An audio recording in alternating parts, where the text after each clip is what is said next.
دل دریا سمندر مصنف واصف علی واصف سبق کا نام یہ کائنات جہاں آئینہ جمال ہے وہاں یہی کائنات مظہر صفات الہیہ اور مظہر صفات انسانیہ ہے۔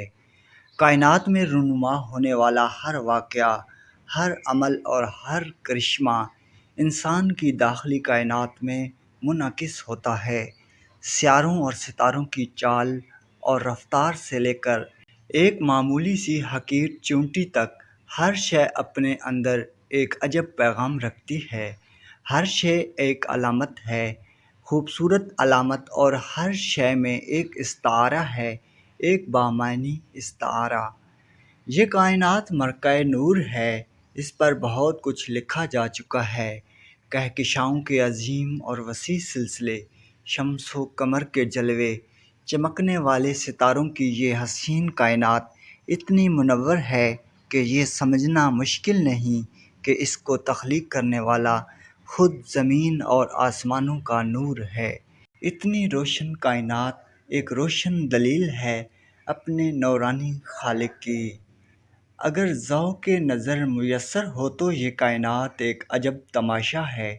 کرنوں میں آفتاب ہیں، قطروں میں بحر ہیں، دریا حباب میں ہے، ذروں میں دشت ہیں۔ دیکھنے والی نظر ہو تو نظاروں کی کمی نہیں۔ اس کائنات کی وسعتوں کے بارے میں جو کچھ بھی کہہ دیا جائے بلا مغالبہ ہوگا۔ ہم ایک سورج سے وابستہ ہیں اور اس کائنات میں ایسے کروڑوں سورج موجود ہیں، ایسے سیاروں اور ستارے دریافت ہو چکے ہیں جن کا زمین سے فاصلہ ہزاروں لاکھوں سال نوری سال ہے، یعنی 1,86,000 میل فی سیکنڈ کی رفتار سے چلنے والی روشنی ایک ستارے سے زمین پر آنے والے لاکھوں سال لیتی ہے۔ اللہ اللہ، یہ وسعت انسان سوچ کر ہی سہم جاتا ہے۔ اس وسیع کائنات میں زمین کی کیا حیثیت، اور زمین میں ایک ملک کی کیا حیثیت، اور ملک میں ایک شہر، اور شہر میں ایک مکان، اور مکان میں ایک انسان کی کیا اہمیت، اور پھر انسان میں ایک چھوٹا سا دماغ کیا جسارت کرے گا اس وسیع کائنات کے عظیم خالق کے بارے میں لب کشائی کرنے کی۔ مقام تحریر اور مقام سکوت ہے۔ اسی کائنات میں ایسے علاقے ہیں جہاں اتنی سردی ہے کہ بس انسان ذکر کرے تو خیال منجمد ہو جائے، اور کہیں اتنی حدت کہ سورج بھی پناہ مانگے۔ یہ کائنات عجب ہے، تخلیق اپنے خالق کی مظہر ہے۔ جس کائنات نے اس انسان کو تخلیق کا حیران کن مظہر بنایا، اسی خالق نے انسان کو بڑے دعوے اور وثوق سے اشرف المخلوقات پیدا فرمایا۔ یہ ایک انسان پر عظیم احسان ہے، عظیم محسن کا، انسان کو بینائی عطا فرمانے والا۔ اپنے بے مثال حسن کے پرتو میں اس کائنات کی ہمہ رنگ نیر رنگینیوں اور رنگینیوں میں جلوہ گر ہے۔ انسان کی پہچان کے لیے کائنات کو آسمان اور زمین کے حوالے سے ظاہر فرمایا گیا۔ انسان اپنی ہستی کا سفر زمین پر ہی شروع کرتا ہے اور یہ سفر یہیں تمام ہوتا ہے۔ انسان کے گرد پھیلی ہوئی زندگی اس کے علم کے وسیع ابواب ہیں۔ اسے علم السماء عطا فرمایا گیا۔ وہ اسماء سے اشیاء کو پہچانتا ہے اور پھر اشیاء سے مفاہیم تلاش کرتا ہے، اور اسے ہر طرف پھیلے ہوئے سلسلے اپنی صلاحیتوں اور صفات کے استعارے نظر آتے ہیں۔ انسان کی کائنات حسین و جمیل کائنات ہے۔ یہی وہ راز ہے جو انسان کو جاننے والا بناتا ہے۔ انسان ظاہر سے باطن اور باطن سے ظاہر کا سفر کرنے کے لیے پیدا کیا گیا ہے۔ وہ وجوہ سے نتائج اور نتائج سے وجوہ تلاش کرتا ہے۔ وہ ہر شے کے اندر پنہاں اس جوہر کو ڈھونڈتا ہے جو اس شے کی پہچان ہے، اس شے کا راز ہے، اور یہ راز اور یہ جوہر اور یہ صفت انسان کو اپنی کسی صفت کا مظہر ہوتی ہے۔ شعر و ادب کی دنیا میں انسان نے مظاہر فطرت کو استعاروں اور علامتوں کے روپ میں شامل کیا ہے، اور اس طرح اس نے جہاں اپنے زندگی کو پرلطف بنایا، وہاں اس نے ہر ذی جان اور بے جان شے کو اسم دیا اور اس کے معنی عطا کیے۔ پہاڑوں کو انسان نے اپنے عزم کا مظہر کیا، نہ بدلنے والا اٹل ارادہ، پہاڑ کی طرح اپنی جگہ سے نہ ہلنے والا۔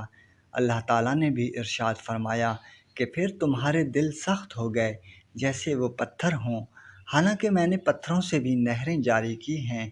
گویا پتھر سے دریا کا نکلنا ایسے ہے جیسے سخت دل انسان کا دل بھر آنا یا آنکھ سے آنسوں کا بہنا۔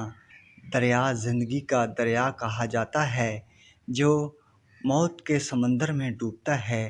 ہر دریا آخرکار تاریک سمندر میں گر جاتا ہے۔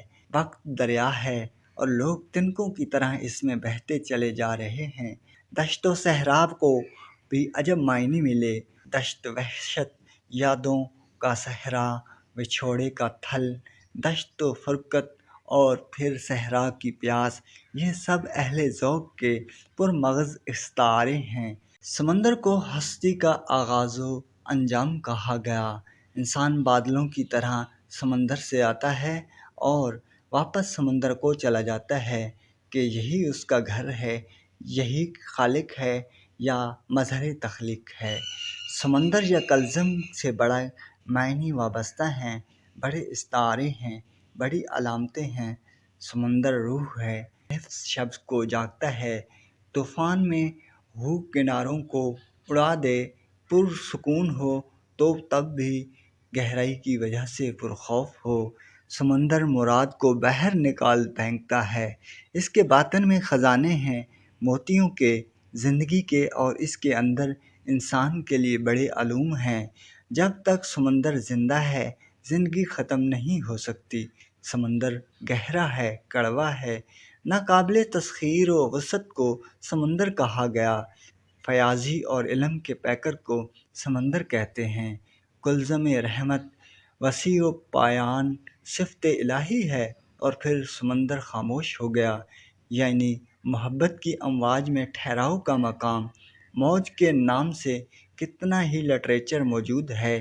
آئیے دیکھیں انسان نے اپنے گرد رہنے والے جانداروں سے کیا حاصل کیا، انہیں کیسے کیسے معنی دیے، اس سے کیا کیا سبق، عبرت اور نتیجے نکالے۔ پرندوں کی دنیا میں شاہین کو لیجیے، مرد مومن ہی شاہین ہے۔ پرندوں کی دنیا کا درویش ہے، آشیانہ نہیں بناتا، بلند پرواز ہے، بلند نگاہ ہے، پہاڑوں کی چٹانوں میں رہتا ہے، قصر سلطانی سے گریز کرتا ہے۔ یہ ایک مرد حر کی صفات عالیہ ہیں۔ ایک آزاد قوم کے لیے شاہین ایک بہت بڑا استعارہ ہے۔ سورج کو نگاہ میں نہیں لیتا، مر جائے تب بھی زمین پر نہیں گرتا، اس کی نگاہ آسمانوں پر رہتی ہے۔ اس کا رزق صالح اور پاکیزہ ہے، یعنی زندہ کبوتر شکار کرتا ہے۔ شاہین مانگ کے نہیں کھاتا، کانے ہے، غیرت والا ہے، متوکل ہے، قوی ہے، جھپٹتا ہے، پلٹتا ہے، خون گرم رکھتا ہے، نگاہ تیز رکھتا ہے، درویشی میں بادشاہی کرتا ہے اور بادشاہی میں درویشی کرتا ہے۔ اقبال کا مرد مومن ہے۔ اقبال نے جوانوں میں عقابی روح کے بیدار ہونے کی دعا کی ہے۔ عقابی روح کا کام ہے آسمانوں کی طرف پرواز کرنا، اور پھر شہباز لامکاں، شہباز طریقت، خطابت، اور پھر ہمارے شاہین یعنی ہماری ایئر فورس۔ ایک بڑے نے، ایک پرندے نے کیا نہیں دیا ہمیں، یہی خودی کا ترجمان ہے، یہی محرم لامکاں، یہی فاتح زماں و مکاں ہے۔ یہی شاہین صفات مومن کا مظہر ہے اور خودی کا نگہبان ہے۔ انسان کی خود شناسی کو پرندوں نے بڑی آسانیاں عطا فرمائی ہیں۔ گدھ یا کرگس، اس پر کیا کچھ نہیں لکھا جا چکا ہے، اندازہ کرنا مشکل ہے۔ آج کے ادب میں گدھ ایک عظیم استعارہ اور علامت بن کے ظاہر ہوا ہے۔ ایک ڈرامے میں ایک منظر دکھایا گیا ہے کہ ایک امیر آدمی مر رہا ہے اور اس کے رشتہ دار اس کے پاس خاموش بیٹھے ہیں۔ کٹ کر کے دوبارہ منظر پیش کیا گیا۔ یکایک ایک ویرانے میں ایک گھوڑا مر رہا ہے اور اس پر گدھ منڈلا رہے ہیں۔ اب آپ اس کے بارے میں اندازہ لگا لیں۔ گدھ کی بلند پروازی مردار کی تلاش میں ہے۔ جن درختوں پر دن کے وقت چمگادڑ الٹے لٹکتے ہیں، انہیں درختوں پر رات کو گدھوں کا بسیرا ہوتا ہے۔ یہ تعلق اور تقرب بھی بڑا بامعنی ہے۔ گدھ کی مردار خوری فضا کو آلودگی اور تعفن سے بھی بچاتی ہے۔ بہرحال انسانوں کی دنیا میں کرگس صف لوگ موجود ہیں اور کرگسی عمل بھی جاری رہتا ہے۔ کبوتر اور فاختہ امن کے نشانات ہیں۔ یہ صلح اور امن کے استعارے ہیں۔ طوطا ایک ایسا پرندہ ہے جس پر بڑے بڑے ادیبوں نے بہت کچھ لکھا ہے۔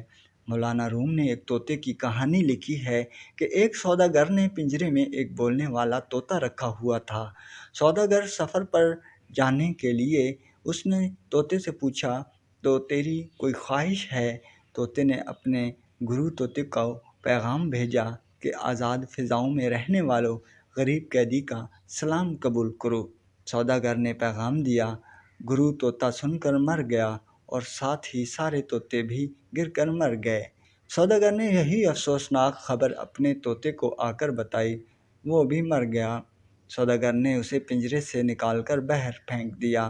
وہ طوطا اڑ گیا اور بولا، اے سوداگر، میرے گرو نے میری فریاد پر مجھے رہائی کا یہی راستہ بتایا تھا کہ مرنے سے پہلے مر جاؤ، آزاد ہو جاؤ۔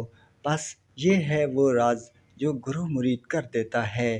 بہرحال طوطا علم کا بہت بڑا ذریعہ ہے۔ ایک معمولی سا کوا بھی لٹریچر کا حصہ بن گیا۔ کاغا ایک پیغام ہے کسی آنے والے کا۔ کاغا اٹریا پر بولتا ہے، کاں بنیرے پر بولتا ہے اور پھر پردیسی گھر آ جاتے ہیں۔ کوا منافق نہیں، اندر سے باہر سے کالا ہے، جبکہ بگلا منافق ہے، باہر سے سفید اور اندر سے بد باطن۔ مچھلی کے انتظار میں مصروف عبادت نظر آتا ہے۔ کمری، تیتر اور چکور آوازوں کے استعارے ہیں۔ اللہ کا کثرت سے ذکر کرنے والے لوگ ان آوازوں کا بہت احترام کرتے ہیں۔ مور نفس کا وہ مقام ہے جہاں انسان اپنے رنگ پر مست ہو جائے۔ زہر پرست انسان مور ہے، انا کا مارا ہوا۔ اسی طرح جانوروں میں شیر کو لیں۔ اللہ کا شیر یعنی اسد اللہ ایک مقام ہے، ایک صفت ہے، ایک انداز ہے۔ ضرب ید الہی ہے۔ شیر ربانی ایک لقب ہے، ایک روحانی مقام ہے۔ شیر خواب میں نظر آج تو روحانی فیض کی دلیل ہے۔ شیر بے باکی اور جرأت کا مظہر ہے۔ اللہ کے شیروں کو آتی نہیں روباہی۔ جہاں شیر دلیر ہے وہاں گیدڑ بزدل، لومڑی مکار، سانپ چھپا دشمن ہے، چمکیلا لیکن زہریلا۔ سانپ کبھی وفادار نہیں ہوتا۔ وفا کی بات میں کتے اور گھوڑے کا ذکر آتا ہے۔ کتا اگر کتے کا بیری نہ ہو تو کبھی نجس نہ ہوتا۔ گھوڑے کو لٹریچر میں بڑا حصہ ملا ہے۔ غالب نے 2 اشعار میں گھوڑے کو زندگی اور موت سے تعبیر کیا ہے۔ زندگی کا سرکش گھوڑا سر پر دوڑ رہا ہے۔ انسان سوار تو ہے لیکن بے بسی کا یہ عالم ہے کہ ہاتھ باغ پر ہے نہ پاؤں رکاب میں۔ انسان کا ایک پاؤں حوض کی زمین پر گڑا ہوا ہے اور دوسرا پاؤں موت کے گھوڑے کی رکاب میں ہے۔ زندگی اور موت کو بیان کرنے کے لیے گھوڑے سے کیا فائدہ اٹھایا گیا ہے؟ غرض ہے کہ ہر جانور، ہر پرندہ، ہر شے انسان کے لیے معنی رکھتی ہے۔ انسان غور کرے تو یہ کائنات علم کے وسیع خزانوں سے مالا مال نظر آئے گی۔ انسان کو اپنے پرتو اور اپنے خالق کا جلوہ اسی کائنات میں نظر آئے گا۔ یوسف علیہ السلام کے خواب میں آنے والے 11 ستارے، چاند اور سورج ان کے اپنے بھائی اور ماں باپ تھے۔ سبحان اللہ، یہ علم اس نے خود عطا کیا ہے جس نے انسان کو شاہکار تخلیق بنایا۔ انسان کو شرف بخشنے والے نے انسان کو علم عطا کیا۔ کائنات کا علم، کائنات کی اشیاء کا علم، کائنات کی زندگی اور اس کے حسن کا علم۔ یہ کائنات آئینہ ہے انسان کی اپنی کائنات کا۔ ہر طرف انسان کی اپنی صفات پھیلی ہوئی ہیں۔ انسان غور کرے تو اسے معلوم ہوگا کہ یہی کائنات انسان کا باطن ہے اور انسان اس کائنات کا باطن۔ یہ کائنات ایک کھلی کتاب ہے جس میں کوئی شک نہیں، حقیقت ہی حقیقت، معنی در معنی، استعارہ در استعارہ، علامت در علامت۔ انسان کی کائنات حسن کائنات کا خوبصورت عکس ہے۔ چاند محبوب ہے اور چاندنی محبوب کی یاد۔ چاند دور ہو تو چاندنی پاس ہوتی ہے، چاند پاس ہو تو چاندنی ختم ہو جاتی ہے۔ پھول دل میں بسنے والا دوست ہے اور کانٹا آنکھوں میں کھٹکنے والا رقیب۔ غرض ہے کہ لامحدود جلوہ کائنات میں موجود ہے۔ انسان کی تلاش کے لیے اور تلاش ذات کے لیے اسی کائنات میں ایک مخفی اور حسین کائنات موجود ہے۔ معنی کی کائنات، جلووں کی کائنات، انسان غور تو کرے۔ ناظرین کرام، نیکسٹ ویڈیو کے لیے ہمارے چینل کو سبسکرائب کریں۔ اللہ نگہبان۔